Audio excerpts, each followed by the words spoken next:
कोशिका विभाजन। क्या होगा? कोशिका विभाजन। अब कोशिका विभाजन कैसे हुआ? हमने क्या कहा, इधर इस संरचना को हमने यहाँ बनाया, तो हमने क्या कहा, इनकी सभी केंद्र के ऊपर प्रत्येक एक एक कोशिका का क्या हुआ?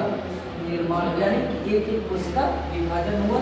तो हमने देखा कि जो भ्रूण कोश होता है, इनमें कोशिकीय अवस्था कितनी होती है? 7। जो भ्रूण कोश होता है, जो केंद्रक होते हैं, कितनी? 7 कोशिकीय अवस्था होती है और 8 केंद्रीय अवस्था होती है। यानी कि 2 छोटी छोटी कोशिका, एक बड़ी कोशिका, इधर की 2 छोटी छोटी कोशिका, एक बड़ी कोशिका, 6 कोशिकीय अवस्था, एक भी बड़ी सी कोशिका दिखाई दे रही है। यानी कि भ्रूण कोश के अंदर कितनी कोशिकीय अवस्था होती है? 7 कोशिकीय अवस्था होती है। और कितना केंद्र की अवस्था होती है? 8 केंद्र की अवस्था होती है। हमने क्या कहा, ये जो ऊपर की कोशिकाएं होती हैं, इन्हें हम क्या कहते हैं? प्रतिमुखी कोशिका।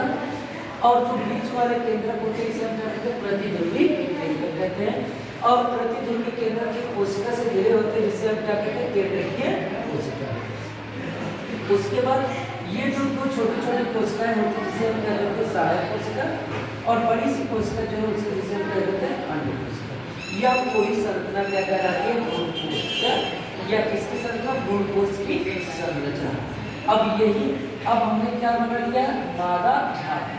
अब नर और मादा भाग हमने दोनों बना लिया। अब इसके बाद क्या होगा? निषेचन। क्या होगा?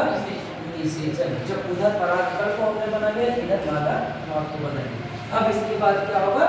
निषेचन। अब हमने क्या कहा? पहले इस वाले भाग पर हमने क्या बनाया?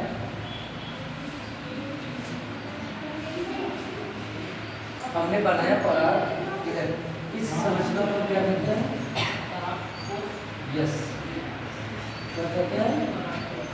पराग। अब